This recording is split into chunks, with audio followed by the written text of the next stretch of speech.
Welcome to the Hybrid Human Show, where we take you to the forefront of biomedical science and engineering. I'm Dr. Christina Ma, and I'm a biomedical engineer and neuroscientist at the University of Sydney. This show is separate to my roles at the university, yet it is part of my lifelong mission to make science and technology accessible for everyone. We already interact with the robot in our hand, our mobile phone, every day. However, this week's guest is building humanoids, robots that look and behave like humans. As we will hear, these robots make great companions, and I believe will soon be in everyone's home. Grace Brown is a Mechatronics Engineering graduate from the University of Melbourne. Grace has always been driven by a passion for robotics and STEM. During university, she conceptualized Abi, a humanoid robot inspired by the magic of Disney and Pixar. Recognizing the deepening isolation brought on by COVID-19, Grace founded Andromeda Robotics with a mission to introduce Abi's companionship into homes worldwide. I'm very excited that we can sit down and have a chat. I initially came across your work on I think it was on Minister Ed Husick's Instagram page. Yes, that was it. Yeah. And he had gone to meet you in Boston, I think it was. Yeah. And I was like, oh my gosh, who's this girl? And then we met at the Futures Conference where I was speaking on the panel. And I've been obsessed with you and Abi ever since. Oh, thank you. What exactly is a humanoid or a companion robot? Like, is it a human with a dash of robot or a robot with a dash of human? Oh, I like that. I haven't ever really thought about it that way. Well, I always like to refer to Abi as like an artificial friend. You know, she's literally a product that is designed to be your companion and your friend. You know, someone who you talk to about your day, talk to about anything. She's always there to sort of listen to you, provide comfort and joy, and you know, anything that you would expect from a friend. Really, is what we're trying to put into this product. So to me, it actually even feels weird calling her a product because to me, she is Abi, and I use she/her pronouns. I don't call her it. So yeah, so that's sort of what Abi is to me. But I'd say the humanoid form comes from her form factor. So she's got arms and legs and a head, and she's her physical structure is in the form of a human, and that whole design process was mainly because it makes her more approachable, it makes her more relatable. We didn't want to go down down the uncanny valley curve where she looked too human because that's just kind of creepy. So there's a few humanoid robots out there, like the Sophia humanoid robot, and there's also a Grace humanoid robot, ironically. And I don't. Yeah, she's actually a healthcare companion robot who came out of COVID as well. So I thought the name was really funny. But they have like prosthetic skins on these robots, and they try to make it really lifelike that it's just uncomfortable. So Abi is definitely, we wanted to build her to look like a robot, but we wanted her to still have, I guess, like the appeared functions of a human. So there's a bit of a balance. That is super, super interesting. What exactly can Abi do? So at this stage, she's got all the MVP functionality of what you would expect from a humanoid robot. So you can talk to her, converse with her about pretty much anything. Her chatbot's built on like a ChatGPT API key that we've sort of tailored to fit into a very specific personality that we've programmed. You know, she's got like computer vision for facial recognition. She's got, you know, various sorts of gestures so that when you're interacting with her, it's a lot more natural. She plays lots of games with you, so she's got the personality of like a 5-year-old child, and she's actually modeled off a 5-year-old child as well. Like she's about 120 centimeters tall. She loves playing games like I Spy, memory games, music guessing games. The one thing she can do that people can't do is blow bubbles at 33 hertz. So that's probably the one like superior part about her at this stage. Also, actually, you know, her memory is fantastic. So she's able to, I mean, you know, she's a machine, so she's able to recall every detail, but she can recount it in like a very compelling narrative and story, and people really like that feature. So, so there's a few things about her that make her a really good friend. She seems like a little kid I'd want to have in my house. Yeah, yeah, or maybe something for your kids in your house eventually. Like that's the goal that we want to have with Abby is like the end goal is that not even the end goal, but what I believe is it's not me, it's going to be someone else, but like she's going to be humanoid robots are going to be a part of everyday life for normal people. Like, either it's assisting with like menial things like groceries or cleaning up or whatever those menial tasks are that you have in your day through to, taking on really heavy dangerous workloads and like, I don't know, industrial or manufacturing environments, like, and everything in between. So, I do believe that that is the future for humanoid robots. I think they're going to be more prevalent than dogs, very soon. And I think, well, I want to be a part of this wave, I want to lead this wave. So that's why I'm, doing this. Yeah, it's absolutely the best time to start now, I think. Mm. Speaking of manufacturing, how do you produce Abby? Do you work out of a manufacturing hub or? No, no. Everyone asks us about like manufacturing and how the process of her being built. Everything is done in house. So at the moment, she's fully 3D printed, just using like standard PLA plastics. We model all of her parts in house. We build our own PCBs in house. We use like off the shelf motors, off the shelf sensors, cameras, and those sorts of components. But everything else is built in house. So we've actually got like a 3D printing farm. If I turn my camera, you might be able to see it. Yeah, just over there. There's like a stack of 3D Nice, printers over there behind that monitor. nice. Um, Why 3D printing? I mean, uh, how did you arrive at that? Cheap and fast. So like PLA plastics, they have a really low melting point. So you're able to like sculpt and mold things like just very, very quickly. They're not very durable. So for the final model of Abby, it won't actually be plastics. It'll be like a carbon fiber composite. So something that's much stronger. And we could technically be prototyping with that material now, but it's just very expensive. So Yeah, because plastic's so cheap, it's around like $40 a kilo. That well for PLA plastic that's cheap ish, or $30 a kilo. $40 is more the premium ones as well. So the pink that we get, that's a more premium one. But the other colors they're around $30 a kilo, and that's it's fast, it's cheap, it's easy. It's software that most people who have studied engineering in the last 5 years are very familiar with. yeah. You mentioned PLA plastic. Is that recyclable? Is that a Oh, sustainable way of building her?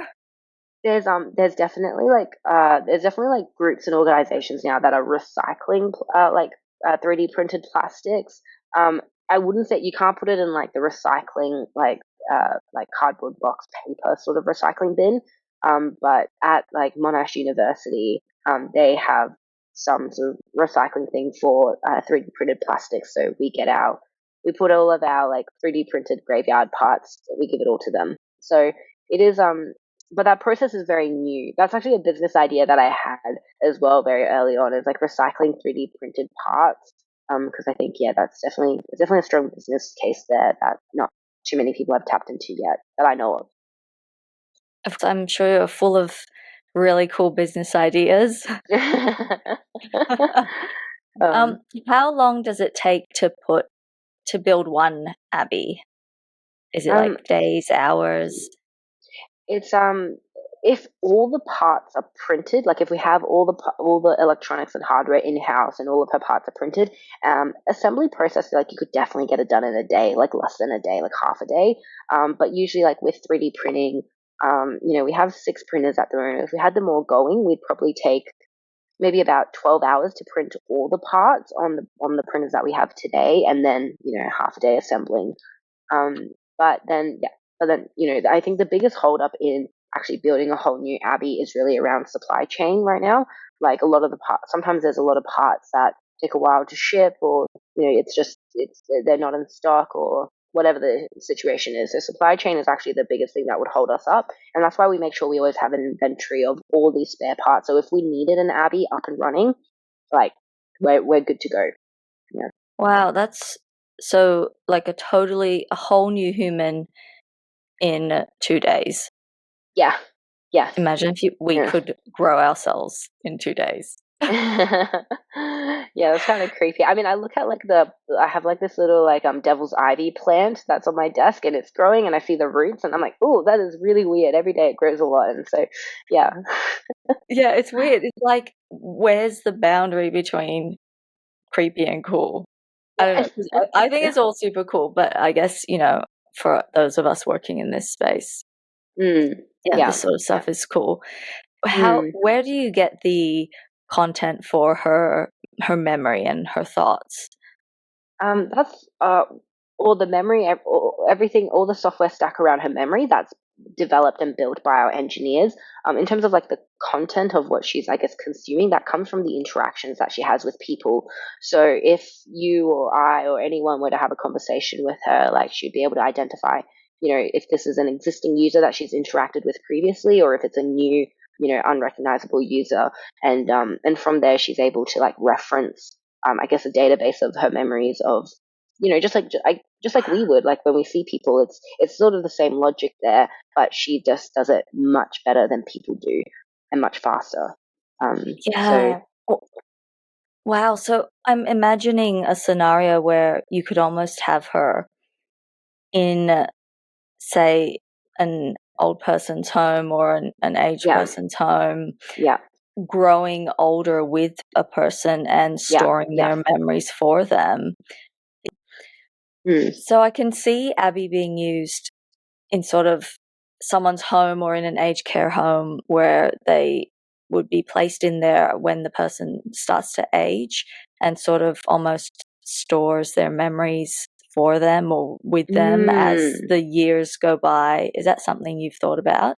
Yes, actually, that's something we definitely have thought about is the longer that she does actually interact with people in this space, like, she's going to be collecting a lot of, I guess, information on the people who interact with her. And so using her as a bit of a keepsafe for the stories. I mean, the crazy thing is every time she interacts with people like one on one in these facilities, um, like people open up to her about things that the other like healthcare staff never knew about them.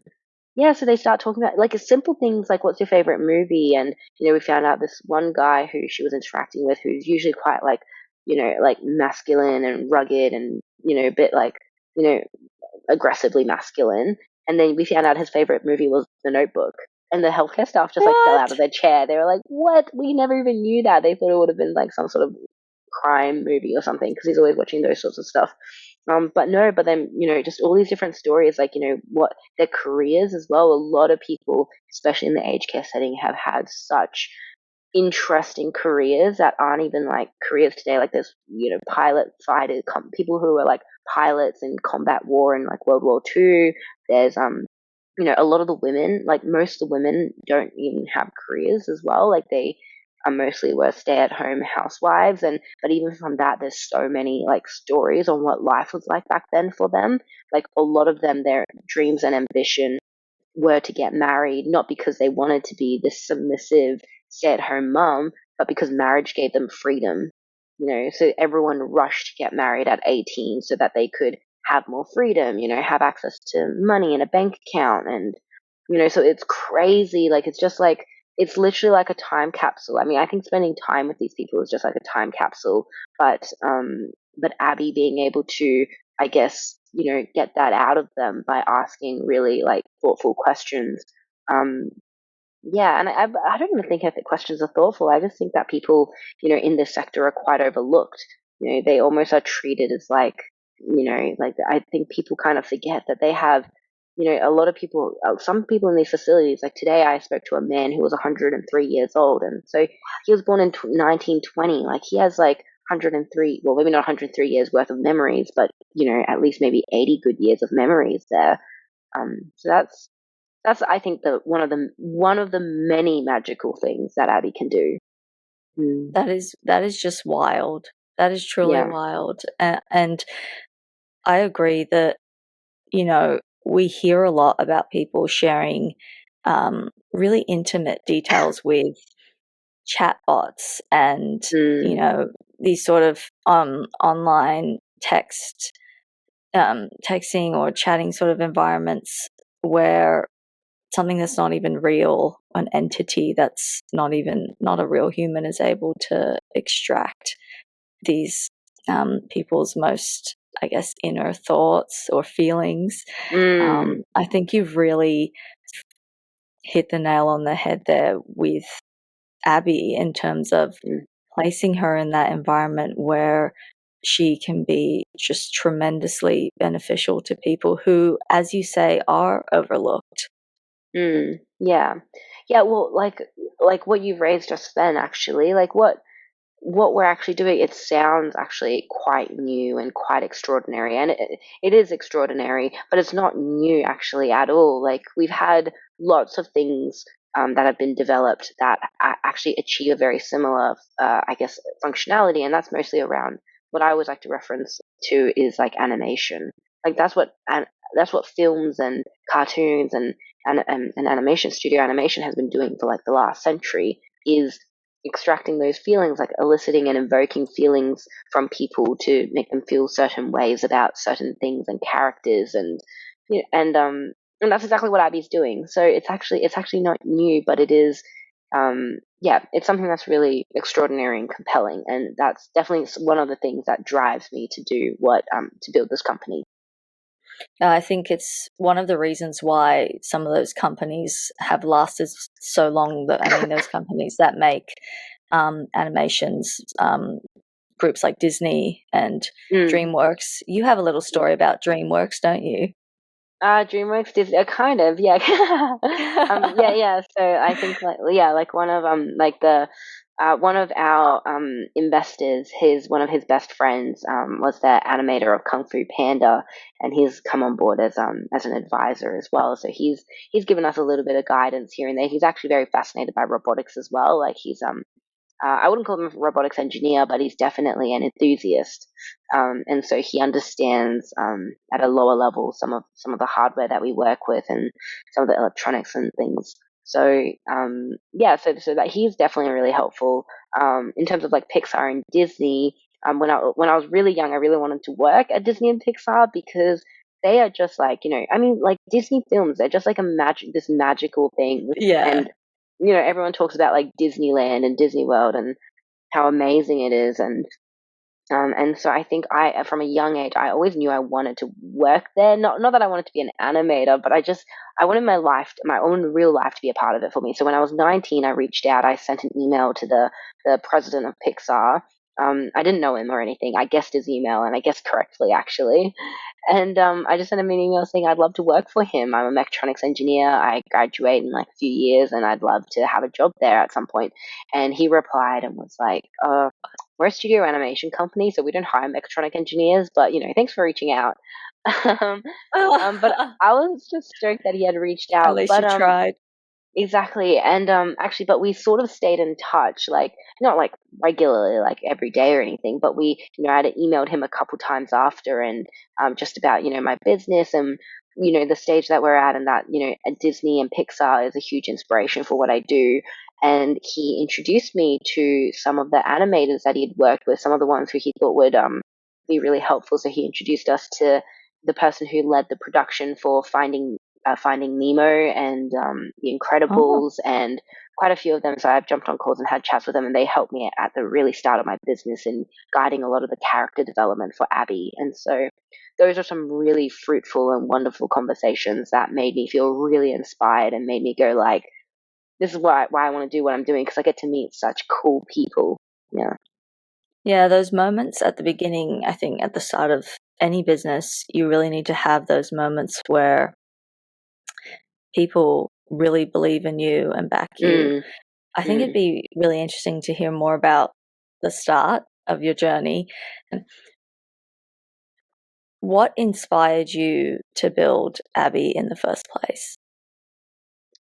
So I think the first idea for Abby came it was, I guess it's so hard to say like this is the point, because I feel like the combination of so many experiences led to this, like it really, like if I had to choose like the very absolute first starting point, it would have been when I was a kid, right? Like as a kid, I think I've mentioned this in quite a few talks now, like I genuinely believed that I had magical powers. Like I truly believed that. And I thought I could make my toys come alive.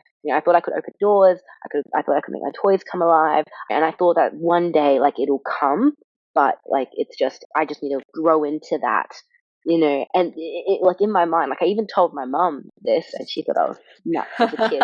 And so when I was really young, I truly believed that one day my powers are going to come and I'm going to be able to do things that other people can't do.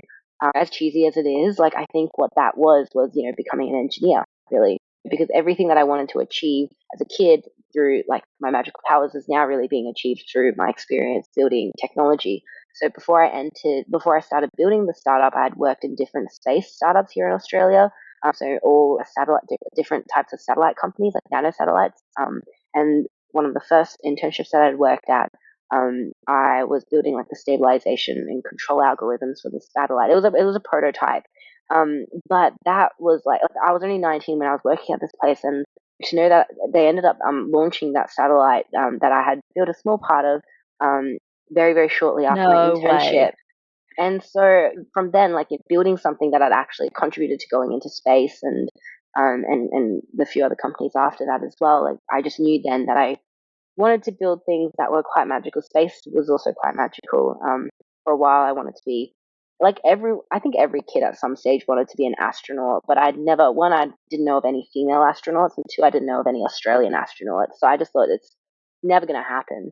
I still Now, don't know of any Australian or female, well, I know female ones, but not Australian ones. Do you?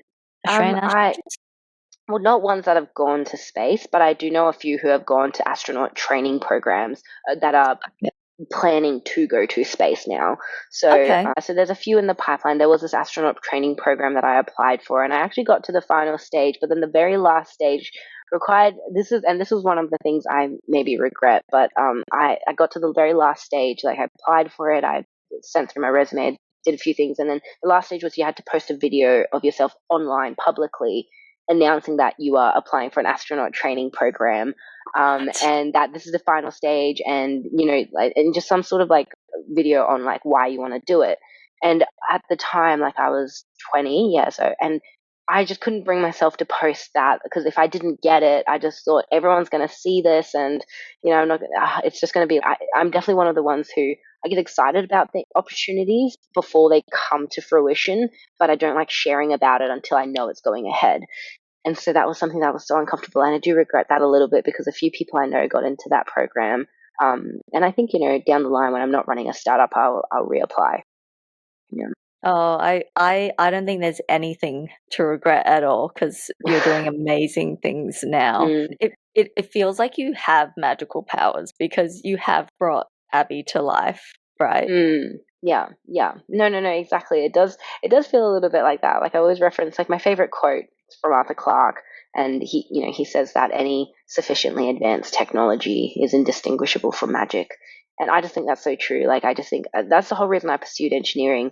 I remember there's so many different projects that to me just felt like what you'd see in, Harry Potter movies or all those like, the movies about fairies and like even like the invisibility cloak from Harry Potter. Like there was a lecturer that I had met through university, and she showed me her research lab, and she was working in photonics, and she had developed this system where you'd move lights in certain directions. I didn't know exactly how it works. I didn't actually. She offered me an internship, but I didn't end up taking it. But she'd move the photonics things, the system in certain arrangements, and looking on straight on, it was like you saw through the object. Like there would be an object there, clearly there if you saw it from the side, but if you stood on it front on, you couldn't see it.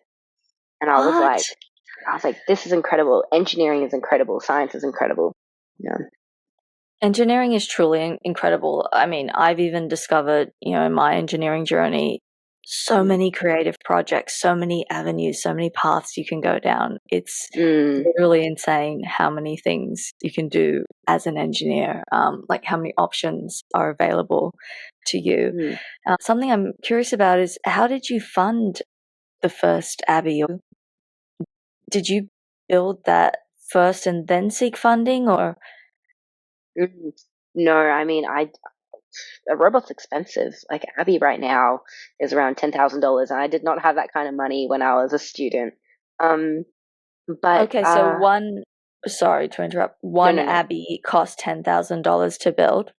In hardware, not including labor. Yeah, yeah. Okay, wow. So yeah. So it's expensive, like robot. Well, actually, for relative for robotic technology, that is incredibly affordable. Well, that is incredibly low in cost in hardware. Like something like Abby, even 10 years ago, would have cost upwards about $50,000 or more. Most robots of Abby's sort of size and abilities, that were previously developed, cost hundreds of thousands of dollars. The bipedal robot from Boston Dynamics. That's like I think like $500,000. Don't quote me on that, Oh, but it's something. is that the little yellow Oh, dog with that's developed by the same company, but they also have a humanoid robot named Atlas. So the dog is called Spot. Oh, okay. I don't think Yeah, I've seen Atlas. What? yeah. No. Well, yeah. So Atlas is very, very impressive. Like, yeah, his movements and everything is incredibly fluid. It's the one that does backflips. Yeah. Yeah. No, I'm thinking of it now. Yeah, I know the one. Mm. But boring looking, not as cool as Abby. Yeah, definitely. Like, I mean, I think the team who had built that, like, there's a few people who have commented on Reddit that it's just a team of like middle-aged white men. It's been like that for Yeah. 30 years. But that's No still, offense. yeah, that's still kind of the industry still. Like, Oh, it totally is. What made you want to build Abby here? Because you did have the opportunity to go overseas, as I mhm. understand it. Yeah, it was the US. So I was in Boston for about 8 months. I was there for, I was doing a robotics accelerator program there with Mass Robotics. So they're one of the leading robotics programs in the US. And so when we were accepted, like it was a no-brainer that I had to go over there. Like all of the leading robotics companies in the world really come out of robotics. I mean, there's a lot of good stuff in California as well, but I'd say Boston, like, Boston Dynamics came out of there. The founders of the Roomba vacuum cleaner are in Boston. Basically every company, robotics company I looked up to, um, was really there. So I knew I had to be there. If I wanted to be world class, I'd have to be, learning from people who were world class at this already.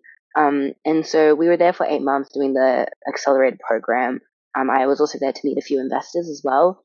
But ultimately, what kept my business here, it just came down to costs. The Australian government currently have the research and development tax incentive, R&D tax incentive. And so we get like 40, every company nationally gets 43 cents off for every dollar that they spend and contribute towards research and development. So that includes all hardware or salaries, any sort of consumables, anything that's put towards research and development that you essentially get a 43% discount. So the cost of operating our business here as opposed to the US, like it's almost like we've got a third world country labor, you know. So there was just nothing that was going to beat that. It just financially, it just made so much more sense. And that's the reason it was introduced, was because all of the great companies and all the good talent was going offshore. Everyone was going to San Francisco in the US because so much more opportunity there, so much more capital there to build your company. It's more expensive there, but it honestly balanced out. But now with the R&D tax incentive, that just means like, we're like in our last financial year we're getting back around $200,000. So like that helps a lot in a business. Yeah, it sounds like it makes a lot more sense to build here. But something I've seen a lot of, particularly hardware startups, struggle with is finding engineers. Was that something was that a challenge for you? Well, I'm like, like I'm still really, I guess I'm still really young as well. So I'm like 23, and so I still feel like I am still like I'm the graduate age, like I'm pretty much the medium graduate age, and so I kind of knew where to look for the good engineers. I think Mm. I don't know. Everyone talks to me about like, oh, hiring good talent is so hard, and I believe that is a problem. But because I was only a student, like less than 2 years ago. Yeah, like I was graduating like less than 2 years ago, so I knew what the right student groups were to look for. So all of our recruits have come out of fairly prominent student engineering teams. And Mm. I just knew which right teams produced, I guess, or trained and upskilled the right, I guess, kind of students. And so, to me, I feel like we've had a few hiccups with hiring, but for the most part, we've done like really well. We have a really high caliber, talent dense team, and high talent dense team. And so, yeah, it hasn't been too hard yet. But in the US, I'd say there is more talent. Like going over there, I was meeting engineering students from very like I guess like not even like the leading universities in the area, like the secondary and third tier universities of the area, and even them, like their caliber was extraordinary. So there is more. I'd say there is more talent there. I think the engineering curriculum over there is stronger, but Mm, you still have really? from what I saw, yeah, like I'd say from what I saw, it's definitely like their programs and everything was just so much stronger. Like even we had an intern from the US who worked with us over his summer break, our winter period, and even like the stuff that he's taught, like it was really really good what they had in their program that I wished. I also think like Melbourne University's program is particularly not great for engineering, which is what I went through. I think they're number one in the country for like they're the highest ranked university in the country, but their engineering is like in my opinion quite subpar. And I think they know it as well. Well, they definitely know it. Like not the lecturers or anything, but just the program and the courses. It's not teaching students the skills that they need to be employable. It's not teaching students the skills that they need to, go into robotics or any sort of or AI or any sort of cutting edge sort of like startup or company. There's a common argument. It's too theory based than practical, which I'm not against that argument. I think theory based is okay, and you can pick up the practical later. But they don't touch on anything that is so vital for engineers to know in the 21st century, in my opinion. I Yeah, I agree. But I think that's a problem in a lot of universities, not Mm, just it's in a lot of the top tier universities, not even just in engineering, but across the board, that mm, sort of real world skill mm, set. I think universities struggle to kind of get that right, but I think they're working on it. And it's an important decision to make to mm, manufacture here and to hire people here. And I think mm. you've made the right decision because we need to give our talent here jobs here so Yeah, that we can, yeah. keep that cycle going here in Mm. Australia.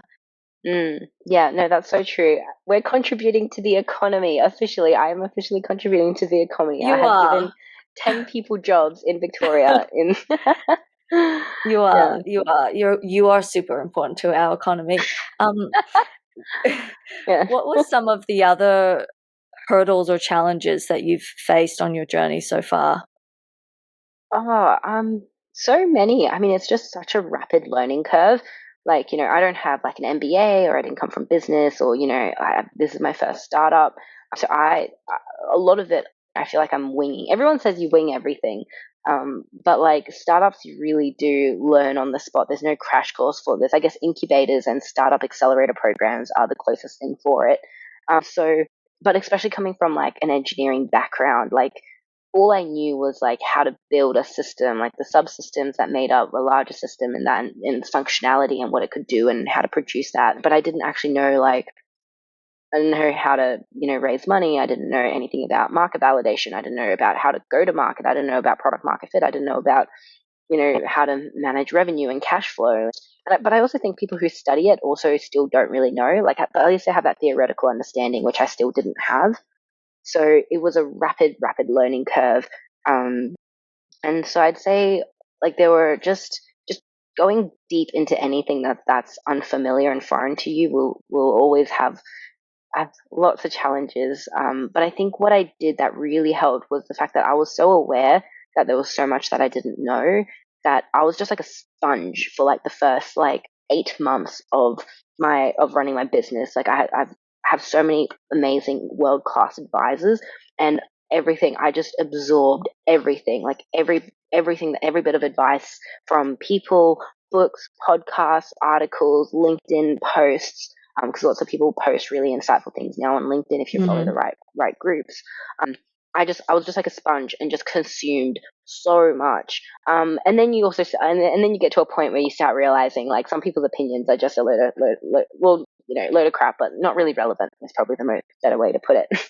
And so then I started developing a filter for what was actually good advice for me and for my business and for our business needs. Um, so I think that's what I did that really helped accelerate that learning curve. But then I think like the more personal challenges around that was really around my identity. Like I Mm, definitely have always been like, I'm an engineer, I'm a builder, and a huge part of building Abby was like when I was 19, when I worked at the first space company that I'd ever worked at, like my dream was to become like the world's leading robotics and mechatronics engineer in space technology. And that was what I wanted to do. That's what I set my mind and heart on. And I wanted to be able to build like anything. I wanted to know everything about, electronic software, mechanical design, like everything. And I wanted to be the best at that. But since running my business, I've done so little engineering work that, I almost feel like I don't feel like an imposter saying I'm an engineer, but I'm not where I wanted to be as an engineer. And that was you're hard. doing, yeah, you're doing a lot less technical stuff. Mm, yeah, exactly. And that was really, really hard as an engineer because all through uni, I was usually the most technical person in the groups that I was with. Like I was always the one leading projects. I was always the one, who was like 2, 3 steps ahead of most people. And then so to sort of now not have that in an engineering context, like it did have a bit of it did shake my identity a little bit. And like the first time someone called me a visionary, I was so insulted. I was like, I am a builder. I'm an engineer. I build things. I am, I'm not someone who just says words. Yeah, but engineers can have a vision too. Engineers can be visionaries too, right? I've definitely like I know it was a compliment. Like every time someone said that to me, I'd take it as a huge compliment. And like well now I do, but it was definitely just like that shift of like, I want to be the person who to build the things that people are saying. But I've realized, like there's no point having the skills to build things if there's no one setting the guideposts on where you're going with what you're building. Like not company wouldn't be here if I didn't know, like for example, how to fundraise, and how to get people to rally behind us and support us. Like even like I've hired some phenomenal engineers, some of the best talent for a graduate level in Victoria, and I think like this team wouldn't be here and what we're building wouldn't be here if I wasn't able to I guess, show the vision that we have for our business and my company, to get that support. So it's debatably the most important role. I think that I think that's something a lot of founders struggle with, especially from a technical background. Once you stop doing a lot of the technical work and you take on sort of the business side of things, you Mm, start not spending all day using those hard skills that you have, mm, and you start mm. to go like, "Oh my god, am I still an engineer or not?" Yeah, but that's why I'm always going to make sure that like I never want Abby's development to be so far from my understanding, that I don't recognize her or know how to use her or know how to make changes or adjustments. So I'm always making sure, like, when she's changing, like, I'm just learning with her development, like, what's been changed, what's been improved upon, why are we moving to, like, this software architecture, why are we integrating, like, these sorts of, electronics or hardware, like, why are we making these changes and how that affects or impacts the rest of the system. So that's Mm, my bit of like consolation for myself. yeah, I think you always need to be in touch with the technology at the end of the day. Um, you mentioned that you've had support along the way and you've found Mm, people to support you and mm, um, back you in your journey. Who or what were some of the biggest influences or inspirations in getting to this point? So we have some just phenomenal advisors, to be honest. Um, I'd say I'd say like what really, really got us going every step of the way was because of someone encouraged me to take that next step. Like I definitely on my own volition, I definitely didn't have the sort of, I didn't think in my wildest dreams that it would be possible for me to run a company at, when I was at my age, like, not even finishing uni. Like, I just didn't, I thought that was all for like Silicon Valley and movies and not really here. But so many people, just so many people at the start. Like, I had a few. We had won a few competitions. We had won the 2021 Vogue Future Innovators competition, and a lot of the judges on that panel really just encouraged me to sort of continue to build Abi um, beyond a student project and into a business. And I had a few mentors as well at the time who knew a lot about startups and knew a few investors who they had introduced me to, and they gave me like a very, very brief crash course on how startups work, and they all suggested that I apply for an accelerator program to get that base understanding and level myself up in that area, and that's what we did. We went through we went through a pre-accelerator, which is earlier than an accelerator, and then we went through an accelerator. So we went through the map velocity accelerator, pre-accelerator, that taught us, literally, it's just a crash course business. Like, here's how a business operates and works. And it's over like 8 or 12 weeks. You have like mentors coming in, hosting all the different sessions on different topics. And like I said, I was a sponge. Like, I just took it all in. And then we applied for StartMate, which is Australia's leading accelerator program. And we got into that one. And that was our first bit of funding as well. So that was our first bit of equity funding. So that was about $120,000 for around 8%. So that valued our business at about $1.5 million. And StartMate, once again, just rapidly accelerated that learning curve. Like, learned a lot more about, venture capital, angel investing, customers, market research, market validation, and just, and we were actually out there doing it as well. So the people who are part of these programs all contributed to where we are today. And yeah, I can say, and some of the mentors have become some of our investors in our company as well. So yeah, we wouldn't be here without them. Yeah, it's really nice to hear that you found people that believed in you. I know sometimes when people say it's really impressive what you've done, it's almost like they didn't expect it to happen or they didn't expect you to pull it off. Do you get that vibe sometimes from people?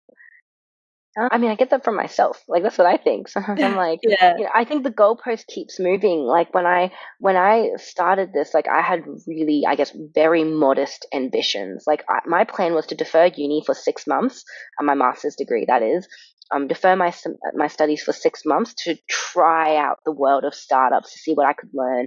And I thought if we could get a little bit of funding and get our product out to a few customers just for them to experience it, then that would be great. And then I'll go back to uni and we'll move on, But then, we got we got that 120K, we got our first customers, and then off the back of something, we raised more money. We raised about $500,000 after that, and then, with that money, that then we got into the accelerator program in Boston. So then repeated that whole process over in Boston, and then raised more money in the US before coming back here. And our team, we've now got 10 people, and like, I've deferred my studies for like 4 semesters now.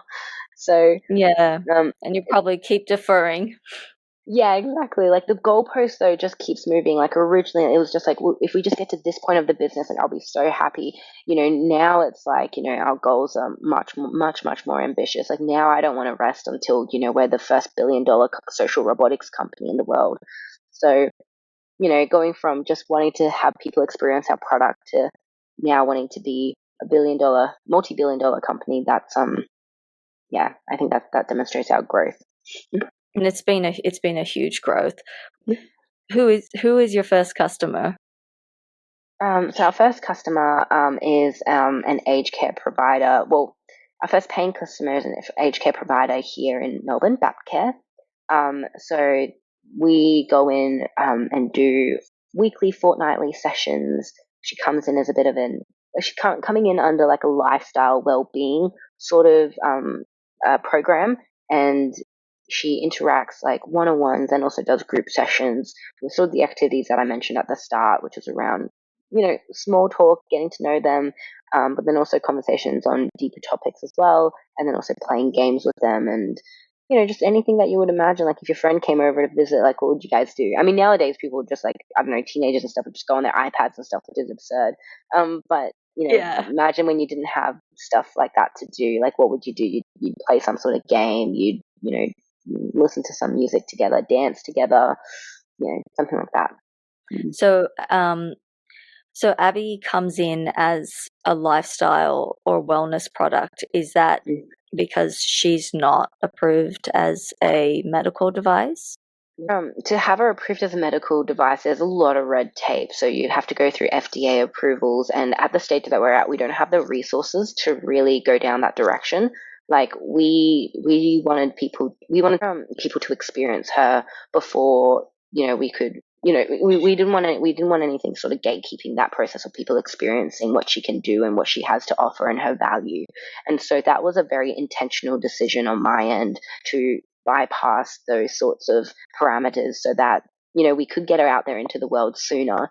I mean, long term, like she will likely go down that medical device route where, she's, like dispensing medication, she's checking for Mm, vital signs, she's, doing things that are more clinical. But at this stage, because we've kept her focus under the lifestyle, well-being, entertainment bracket, that means that she can now come in with just a few permission forms from the people who interact with her. She can now come in and talk to anyone and do anything. And, as long as we're complying with, like data security things and, then it's all, she's out there in the world. And that's what's mm. important. Okay, Yeah. so you physically bring her into the At homes. at this stage, yeah. So at this stage, we're just doing visits. She's still a prototype. Like she's still super early, and we're still super early in development. So we have an engineer on site who is just there running the logistics in the background, making sure that she's not crashing, no bugs are occurring, and like doing any sort of maintenance that needs to be done on site, while also observing the interactions to see what I guess to get that feedback for us, so we know how to better develop our product.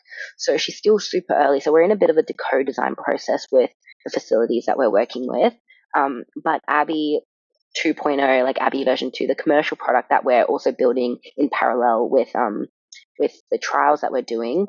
That one will be a standalone product that we ship to the facilities and we'll leave there, and they'll have 24/7 access to Abby, and she will just be a fully autonomous robot that, given a few instructions, like a map of the area, the certain profiles of different residents and their needs, she'll be able to go off and do her own thing. So that's what Mm. we're currently working on. And, being super ambitious, like super ambitious, the MVP for that will be built in 6 months. But realistically, like we'll have a solid MVP for that in about 18 months. 18 months. Okay. Yeah, because in terms of Abby 2.0, Mm. I would love to have an Abby in my home, or order Mm. my groceries for me, read my emails for me, do all that sort of stuff. How long realistically do you think before all of us, the everyday person, can have Abby in our homes? I'd say definitely by the 10-year mark, like definitely by the 10-year mark. Like I even want to say like possibly by the 5-year mark, we'd have to do so much testing.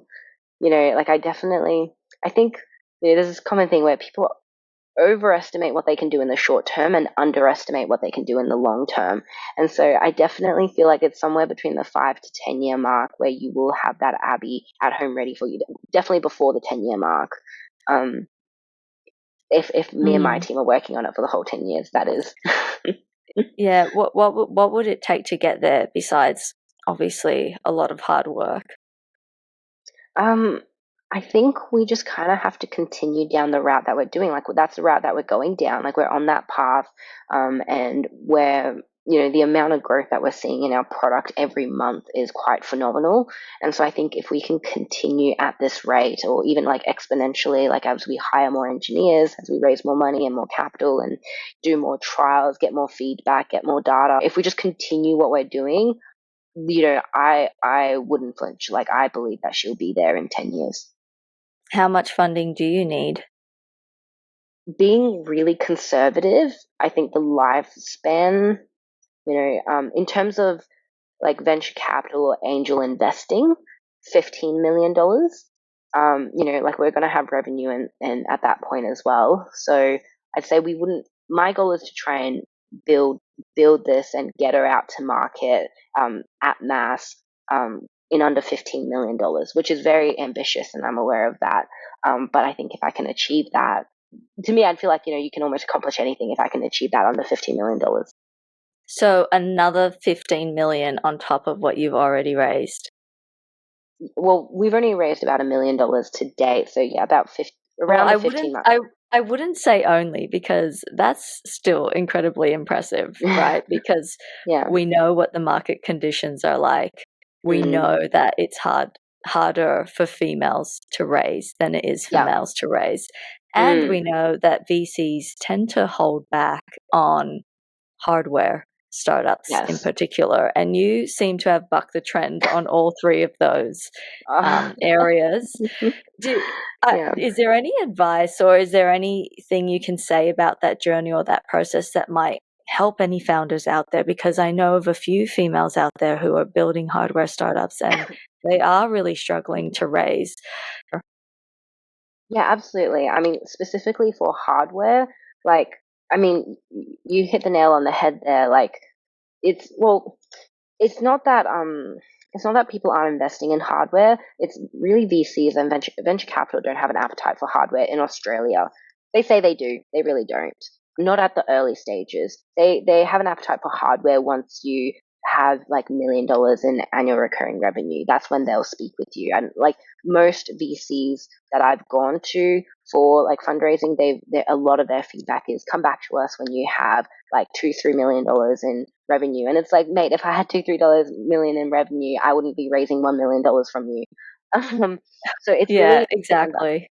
it's really VCs just don't have an appetite for early stage hardware startups. That's just and understandably as well. Like VCs, the way they raise money from their LPs, their limited partners, so they have people to go back and report to, and so they have to justify like every single decision that they make. So it's not so of course they've got to be pretty cautious with their risk analysis, and so I understand that. So I guess going back to sorry, I digressed. But going back to the advice, if you're an early stage hardware startup, I would heavily, heavily focus my attention towards high net worth individuals and angel investors. It's their money, so they don't have anyone to report to on where they're putting their money. They will most of the time, like at least a lot of the angels that I've spoken to, a lot of them focus on social impact, because they've made more money than they can ever use in a lifetime. In fact, I like three of our angel investors have said that to me. So like Wow. they're not like they don't any more money that they make. It's like diminishing returns. It's a really nice place to be. I can't wait to get there. But Oh, yeah, and so, but what they're looking for is they're looking to put the capital that they do have towards a really like profound and important, I guess, cause. And not just a cause, but something that is like, has the potential to truly like, really make a huge impact in the world and change the world and, disrupt the industry as, everyone says.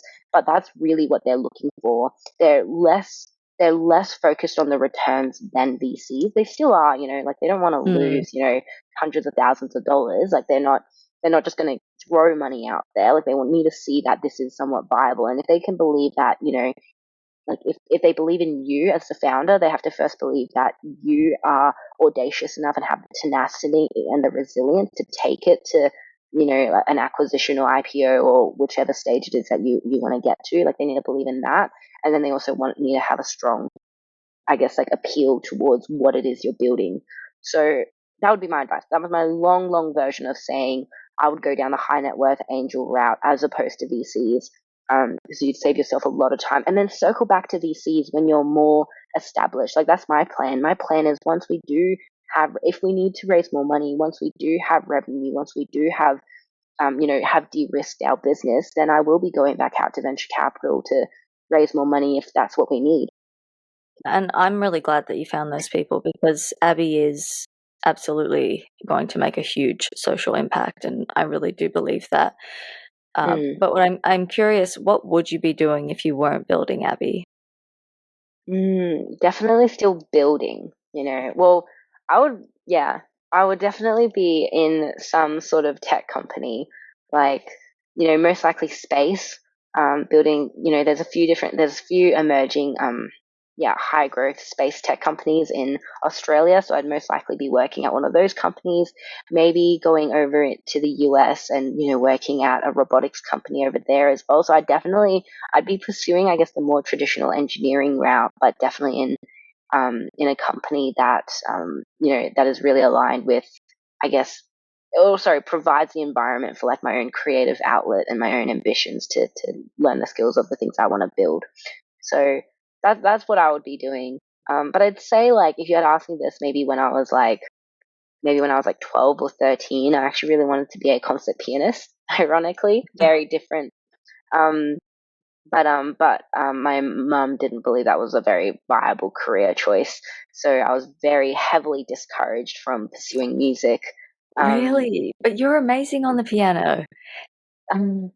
well, I mean, I really enjoy. I feel like it's just one of those things that, really, when I'm playing piano, I'm so completely absorbed by that, everything else around me just sort of fades away. So it was definitely a passion. But I can understand where my mum was coming from. Like, she migrated to Australia, and so she had her own like expectations of what this life would look like for us. And although I guess it's not fair to impose that on your child, you do have that understanding of where they're coming from, because they've sacrificed their life at their home to be here so you can have a better life. So you better not fuck that up. That's sort of the expectations on second gen migrants, right? Second gen. Yeah, yeah. But in a way, I think the pianist or playing the piano probably helps you a lot, because there's just so much research out there around being musical or playing a musical instrument and being really good at maths. Like, there's a huge correlation between that, Mm. and you're Oh, like a maths pro, right? oh, actually, yeah. Before I could be a consultant, I wanted to be a mathematician. So yeah, like, Yeah. yeah. So no, I think I've seen a few of those studies, but yeah. So it's and I think that's probably actually, I mean, after Andromeda makes it, like when I do have the financial freedom and liberty to do anything that I want to do, like one of the first things I want to do is go study maths. Yeah. That I was tossing up between whether I wanted to pursue engineering or mathematics when I was doing my undergrad degree. But I never really knew what the career paths were for a mathematician other than research. And so for that reason, I chose engineering as opposed to maths. But I did do all of my electives in pure maths, and they were some of my favorite subjects. So I'd go back. It's not gone to waste. What advice would you give to anyone thinking of building their own company, or I guess for young people who may be thinking of making the switch or the leap from uni to Mm. running something of their own? Oh, well, if it's specifically for people of that age demographic of early graduates or soon to be graduates, sorry, who are looking to start a company, I would say, like, cliche, but like, what does Nike say? Like, just do it. Like, I think like, especially now that I'm in industry and I'm meeting lots of people, having lots of peers who are also running companies and who are much older than me. I see the advantages that I have of doing it now. Like, like, even like with you, right? Like, I don't have kids. I've got two dogs. I don't have kids. I don't have a mortgage. I have like the most amount of time. Well, I mean, I'm spending all my time building my company, but outside of that, like, everything in my life right now is about me. That sounds really selfish, but what I mean is, like, I No, don't but it's have any. perfect. Exactly, right? Like, everything I do, like, I don't have to consider another person. Like, there's no commitments that I have to anything. Maybe, like, I should see my parents more. Like, they want me to go visit them more. But, like, there's no better time in your life to do that. Like, in the future, you're going to be married. You are going to have a mortgage, most likely. I mean, maybe you will, maybe you won't. I don't know. But, like, you're going to have these other commitments that keep you to that thing that, that holds you responsible for something. And right now, the only thing I'm responsible for is myself. And so I'm putting everything that I have towards this business. And I think that maximizes the opportunity for it to thrive and do really well.